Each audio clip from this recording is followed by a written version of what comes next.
Champion, Wisconsin, Estados Unidos da América, outubro de 1859.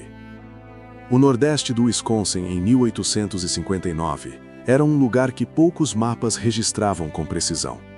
Uma fronteira de floresta densa, onde imigrantes europeus chegavam com as mãos vazias e a esperança cheia, e tentavam fazer da floresta um lar. Os belgas haviam chegado em ondas desde a década de 1850. Famílias inteiras que haviam cruzado o Atlântico fugindo de colheitas fracassadas e da instabilidade política da Europa pós-revolucionária, e que encontravam no nordeste do Wisconsin um clima que lembrava vagamente a Bélgica e uma floresta que não se assemelhava a nada que houvessem visto. Era uma comunidade de fé robusta e prática, a fé dos que trabalham com as mãos e rezam com o mesmo vigor com que desbastam a floresta. Católicos belgas que construíam suas igrejas de madeira antes de construírem suas casas, que carregavam seus rosários enquanto carregavam suas enxadas, que viam na providência de Deus a explicação mais natural e mais suficiente para a dureza da vida de fronteira. Entre esses imigrantes estava uma jovem chamada Adele Brise. Nascida na Bélgica em 1831, emigrada para os Estados Unidos ainda criança com seus pais, Adele tinha 28 anos quando, no outono de 1859, percorria a pé um caminho pela floresta de pinheiros para entregar grãos ao moinho da região. E então ela viu. Entre dois pinheiros brancos, as árvores altas e prateadas do Nordeste americano, cujas agulhas longas e verdes criavam uma tenda de sombra suave sobre o caminho de areia, havia uma figura. Uma mulher de luz, descreveria Adele mais tarde, vestida de branco com um véu amarelo sobre os ombros. Uma presença de uma luminosidade que não era do sol, nem de nenhuma fonte artificial. Uma presença que estava ali, e então não estava. Adele ficou parada, olhou, e o que havia visto desapareceu antes que ela pudesse formular a primeira pergunta. Ela continuou seu caminho, mas o que havia visto não a deixou. Na segunda vez, a visão se repetiu no mesmo lugar. Os dois pinheiros brancos, a figura luminosa, a luz que não era do sol. Desta vez, Adele estava acompanhada por outros que caminhavam o mesmo caminho. Eles não viram nada. Ela viu. E desta vez ficou completamente imóvel de assombro, a cesta de grãos parada ao seu lado, os olhos fixos na figura luminosa que os outros não percebiam. Adele buscou seu pároco, o padre Wilhelm Verhoef, um padre belga como ela, que a ouviu com a seriedade que a ocasião merecia e a instruiu. Se a visão voltasse, ela deveria perguntar, em nome de Deus, quem era aquela figura e o que queria. A terceira aparição aconteceu no mesmo lugar, entre os dois pinheiros brancos, e desta vez Adele perguntou.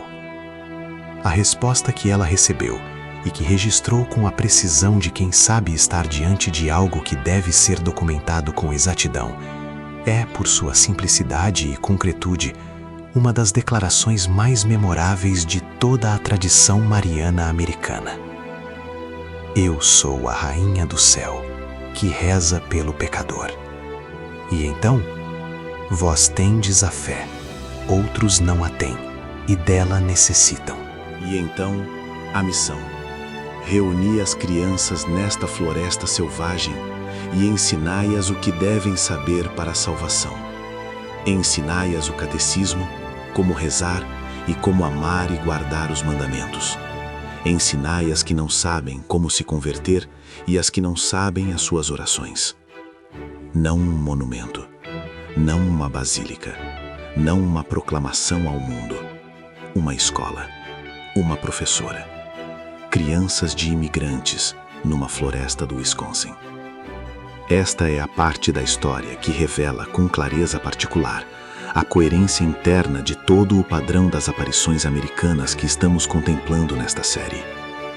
Porque o que a Rainha do Céu pediu a Adele Brise não foi diferente em sua essência do que havia sido pedido em todas as aparições que vimos antes. Uma presença concreta, humana, comprometida, ao serviço dos mais vulneráveis do entorno imediato. Em Guadalupe, Juan Diego foi enviado ao bispo para pedir que fosse construído um lugar onde Maria pudesse oferecer seu amor aos que sofrem. Em Aparecida, a imagem chegou aos pescadores e consolidou uma devoção que acolhia os escravizados e os pobres. Em Luján, a imagem ficou onde os trabalhadores das pampas viviam, não nos salões dos ricos. Em Champion, a missão foi explicitamente educacional, ensinar as crianças da floresta, as crianças dos imigrantes pobres, as crianças que a fronteira americana havia deixado sem catequese. A consistência é teologicamente significativa. A Mãe de Deus não aparece para inaugurar monumentos, aparece para enviar pessoas ao serviço dos que mais precisam. Adele Brise levou essa missão a sério, com uma seriedade que assombrou todos que a conheceram. Ela fundou uma escola de catequese itinerante, percorria a pé as fazendas espalhadas pela floresta do Wisconsin, ensinando as crianças dos imigrantes belgas, reunindo-as no lugar dos 2 pinheiros, que havia se tornado, para ela, o espaço mais sagrado que conhecia. Com o tempo, uma pequena capela foi construída entre os pinheiros. Nos anos seguintes, um convento, uma escola, um orfanato para as crianças que a epidemia de tifo e as durezas da vida de fronteira deixavam sem família. Adele passou o resto de sua vida, 44 anos, servindo a comunidade da floresta do Wisconsin com a obstinação calma de alguém que recebeu uma missão clara e não tem a menor intenção de a abandonar. E então veio o fogo. 8 de outubro de 1871. O mesmo dia em que o grande incêndio de Chicago devastava a metrópole do Lago Michigan e entrava para os livros de história, uma catástrofe muito maior em número de vítimas varria o nordeste do Wisconsin. O grande incêndio de Pestigo, chamado assim pela cidade mais devastada, embora o incêndio cobrisse uma área muito mais ampla, foi e permanece sendo o maior desastre de incêndio florestal da história americana. Estimativas conservadoras falam em 1.200 mortos. Estimativas mais amplas chegam a 2.500. Em poucas horas, 1,5 milhão de acres de floresta do nordeste do Wisconsin foram consumidos pelas chamas. Cidades inteiras desapareceram, famílias inteiras morreram.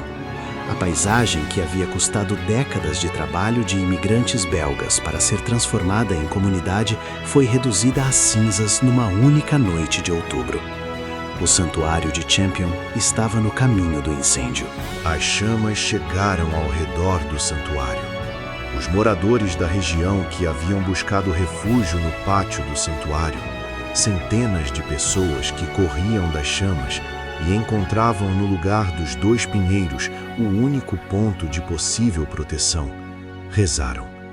Adele Brise, com mais de 40 anos naquela época, liderou as orações. Carregaram a imagem de Nossa Senhora do convento e a levaram em procissão ao redor do terreno do santuário. O fogo parou na fronteira do santuário. Não numa estrada, não num aceiro, não por qualquer fator meteorológico ou geográfico que os investigadores subsequentes puderam identificar. O fogo varreu tudo ao redor, as fazendas, as florestas, as outras construções, e parou exatamente na fronteira do santuário de Champion. O terreno do santuário permaneceu intacto, verde, não tocado pelas chamas que haviam consumido tudo ao redor. As centenas de pessoas que haviam buscado refúgio ali sobreviveram todas. A teologia católica contempla esses eventos com a sobriedade que a tradição exige, sem exagero, sem sensacionalismo, sem a tendência de construir argumentos apologéticos sobre eventos que a fé não precisa provar, mas também sem a timidez que faria calar o que foi verificado. O bispo da Diocese de Green Bay, Robert Morneau, após um processo formal de investigação que durou anos, aprovou oficialmente a aparição de Champion em 8 de dezembro de 2010, o dia da festa da Imaculada Conceição. É a única aparição mariana oficialmente reconhecida pela Igreja Católica nos Estados Unidos da América. Uma única, numa nação de mais de 330 milhões de pessoas, a maior potência do mundo contemporâneo. Uma aparição a uma imigrante belga de 28 anos numa floresta de pinheiros do Wisconsin, pedindo que ela ensinasse catecismo às crianças dos imigrantes pobres da fronteira americana. A Rainha do Céu visitou os Estados Unidos. Não foi a Nova York, não foi a Washington, não foi às grandes metrópoles do poder americano. Foi ao Wisconsin, à floresta, aos imigrantes pobres, às crianças sem catequese, e pediu uma professora. A mensagem é a mesma de sempre. O que o céu quer nas Américas não é grandeza, é presença. Não é poder, é serviço. Não é monumento, é missão. Adele Brizet viveu essa missão por 44 anos, entre os pinheiros do Wisconsin, até morrer em 1896. O santuário está lá, a floresta está lá, os pinheiros estão lá, e a Rainha do Céu prometeu rezar pelo pecador. Ela não prometeu parar.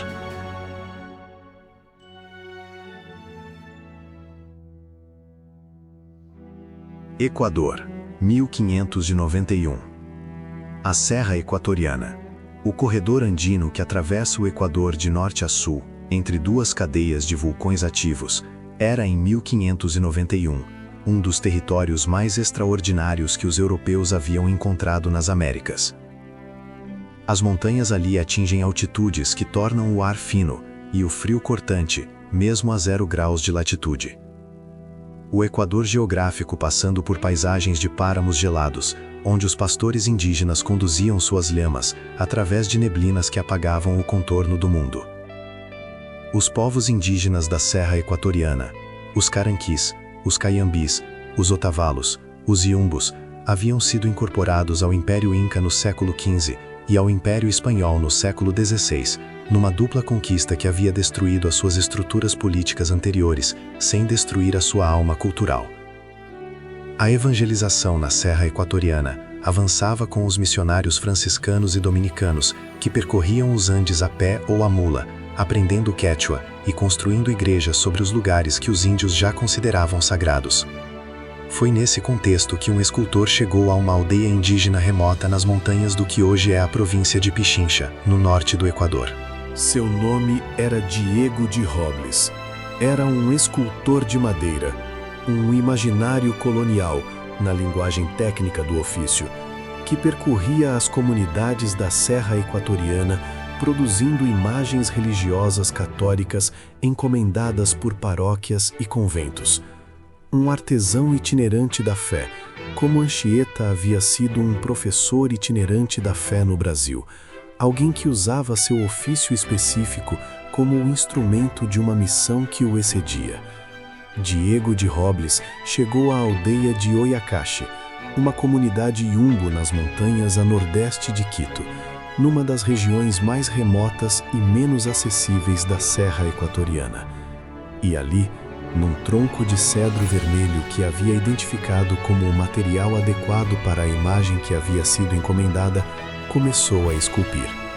O que saiu das mãos de Diego de Robles naquele tronco de cedro equatoriano foi uma imagem da Imaculada Conceição de Maria, a Virgem Maria em pé sobre a lua crescente, as mãos unidas em oração, o manto sobre os ombros, a expressão serena.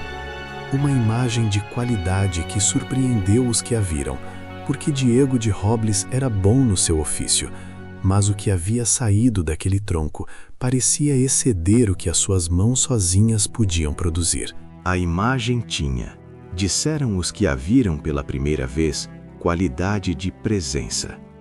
Uma qualidade difícil de definir, mas imediatamente perceptível. O rosto da Imaculada Conceição, esculpida por Diego de Robles, tinha uma expressão que os contempladores descreviam invariavelmente com as mesmas palavras: maternal, serena, viva. E então vieram os ursos. Aqui a história de Nossa Senhora do Quinche entra num território que poucos compêndios de história religiosa latino-americana registram com a atenção que merece, e que é, na tradição de milagres marianos das Américas, um dos mais concretos, verificáveis e humanamente compreensíveis. A comunidade indígena Yumbo de Oyacate estava sendo aterrorizada por ataques de ursos, os Spectacled Bears, Tremactus ornatus, o único urso nativo da América do Sul, chamado pelos equatorianos de osso de anteojos, o urso de óculos, por causa das marcas brancas ao redor dos olhos.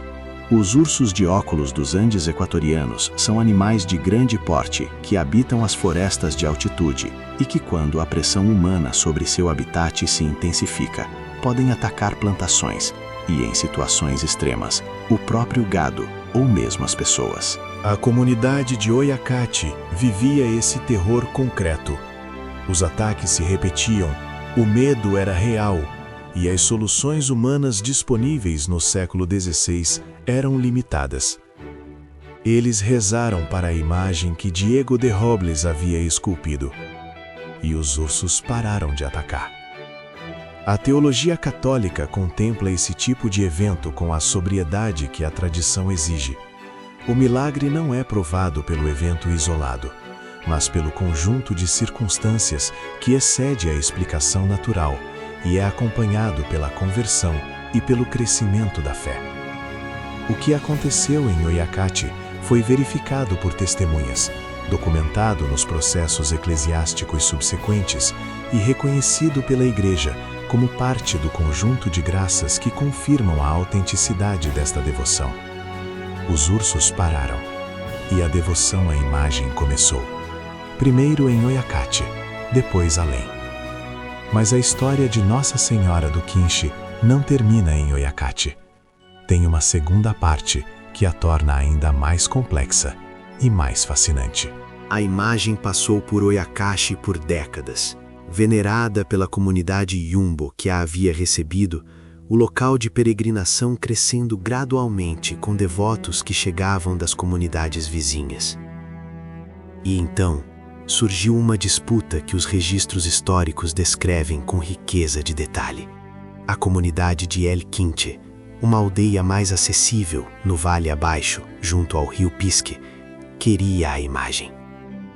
Argumentavam que El Quinche era uma localização mais central, mais acessível para os peregrinos, mais adequada para uma devoção que estava claramente crescendo além das fronteiras de Oyacate.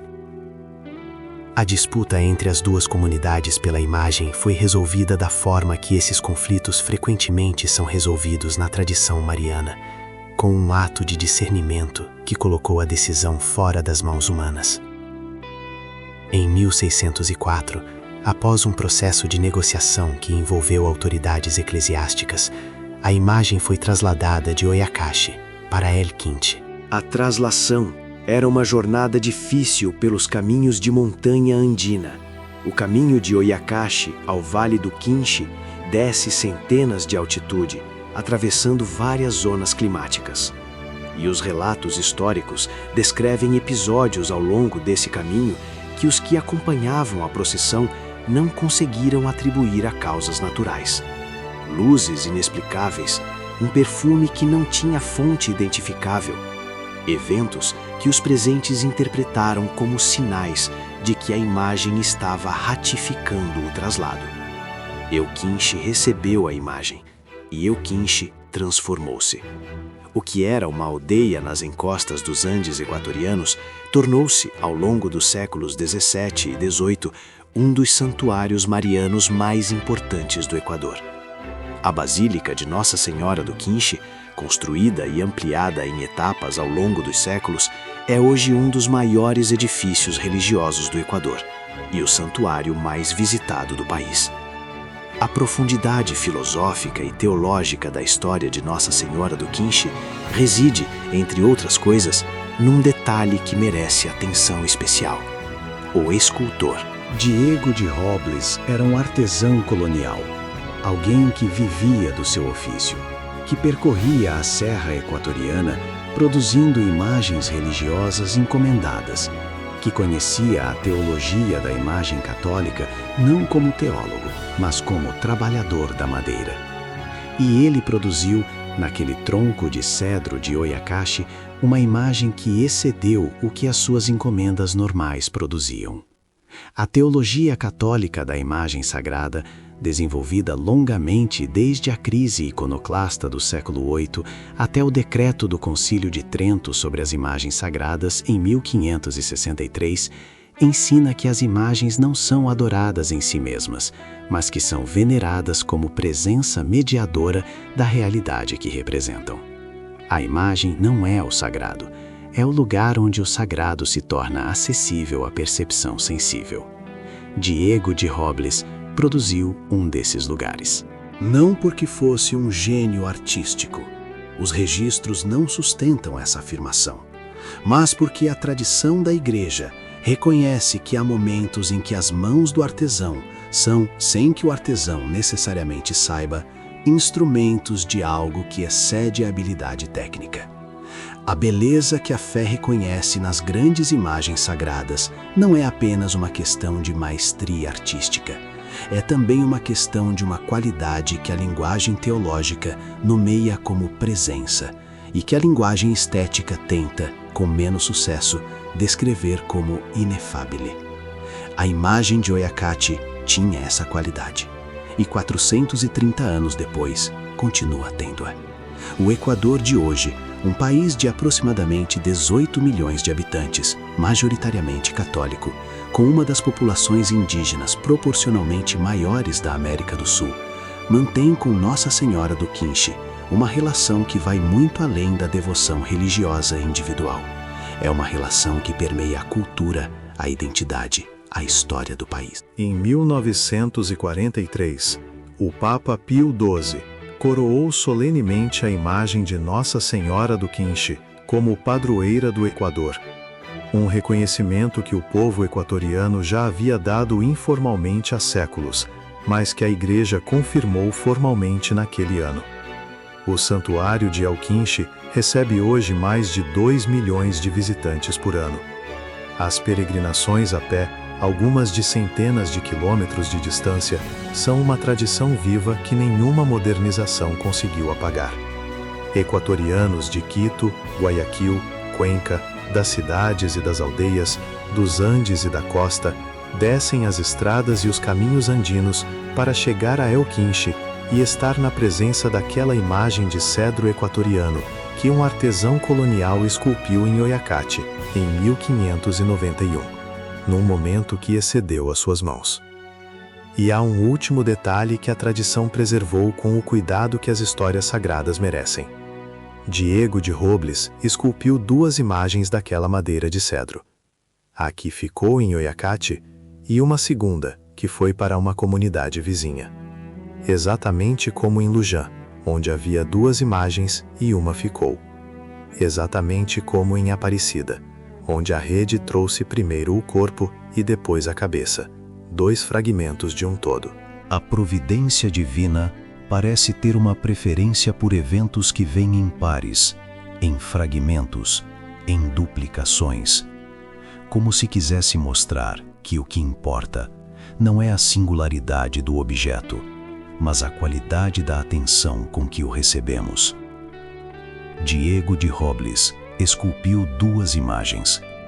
Uma ficou em Oyakachi, com os ursos que pararam de atacar, e a outra foi para El Quinche, com os peregrinos que nunca pararam de chegar. 430 anos depois, ambas ainda estão lá, e os peregrinos, 2 milhões por ano, continuam chegando.